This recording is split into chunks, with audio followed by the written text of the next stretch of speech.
Hi there, this is Faith from Fresh Lemons Quilts, and today I thought I would do a video tutorial on how to foundation paper piece the first foundation paper pieced block of the Summer Sampler series this time around, Southwest Highway. The Southwest Highway block was designed by Pedersen of So Katie Did. This block is inspired by the mountains of New Mexico. One thing I like to do when doing a foundation paper pieced block is to actually write on my template the colors I am using of fabric for each spot. It just makes it a little easier as you're going along to have a visual reference of your fabric that corresponds to the words on the paper piecing template. Let's get started. The hardest part about foundation paper piecing for the first time is that everything kind of feels backwards. When you're looking at your template, the printed numbers and lines on the template are actually the back of the quilt block unit. Take your fabric that you cut for piece 1A and place it right side out on the back of your template, making sure to cover the entire template space of 1A. Then you want to take your fabric that you cut for piece 2A, place it right sides together with piece 1A, and pin those into place. You want to hold your template up to the light to make sure that at least 1/4 inch of the fabric overlaps into template space 2A. Again, this will probably feel backwards and wrong the first few times you do it. Pin that into place. Sew along the line between pieces 1A and 2A. Be sure to sew on the top and bottom seam allowance as well. Remember, your stitch length should have been shortened to about 1.4 so that the paper will tear off easily later. This is what your block should look like now. When you flip it over, you can open up your fabric and you see you have 2 pieces now on your paper piecing template. Press your seams. Take your fabric cut for piece 3A. Place it right sides together to your sewn unit of pieces 1A and 2A. Hold your template up to the light to make sure that at least 1/4 inch of the fabric overlaps into the template space 3A and pin into place.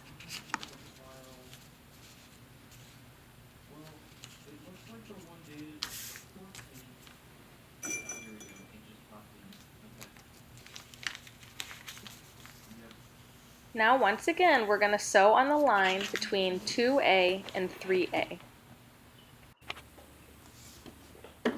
Remember to sew through that top seam allowance and bottom seam allowance as well.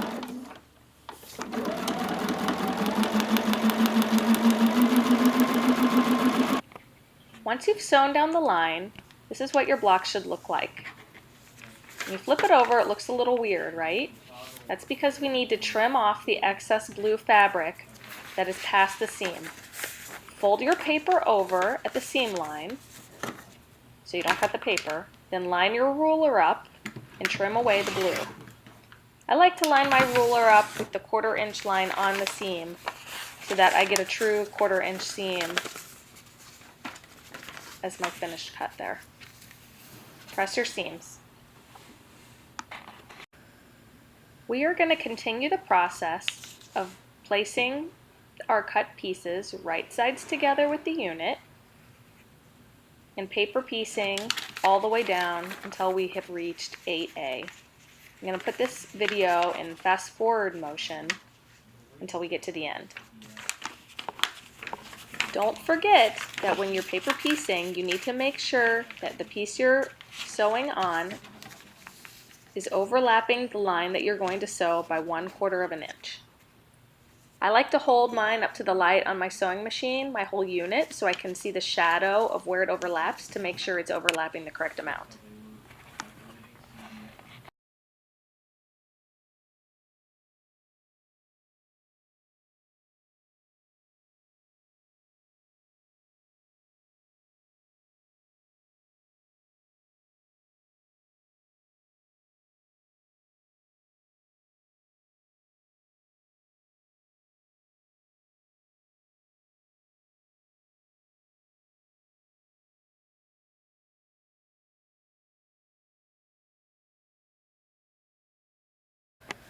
When you're finished paper piecing your unit, this is what it should look like. That's the front and this is the back. I like to line my ruler up with the 1/4 inch marks on the printed line, not where I cut, but the 1/4 inch within that. Just in case I didn't cut my lines exact when I was cutting out my paper piecing templates, this is a way to ensure you have a perfect 1/4 inch seam allowance around the entire unit.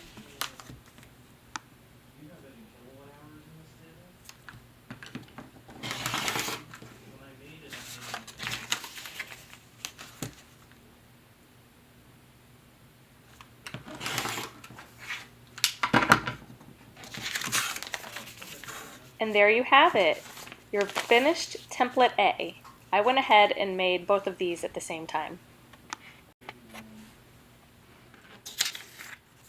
Now we are going to do the same thing, but with template B. I'm going to make this video in fast motion until I've finished paper piecing both my template Bs.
Now, once again, we're going to trim around our paper pieced unit using the 1/4 inch lines on my ruler, lining those up with the inner solid lines here to make sure I have a very accurate 1/4 inch finished seam allowance.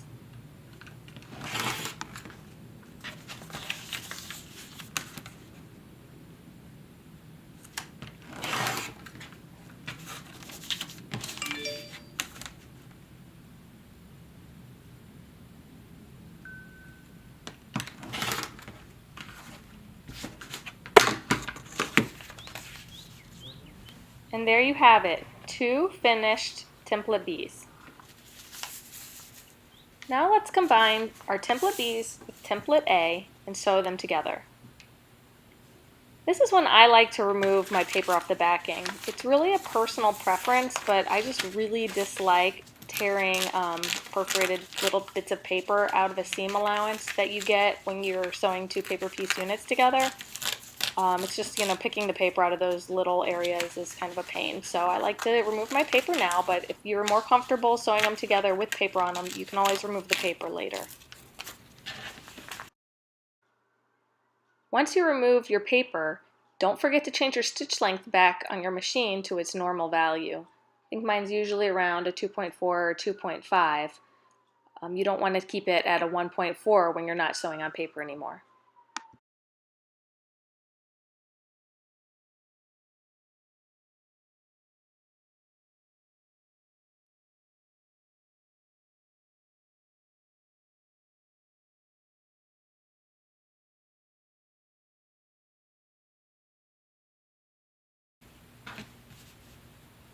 Place your template A unit and template B unit right sides together and stitch down the side.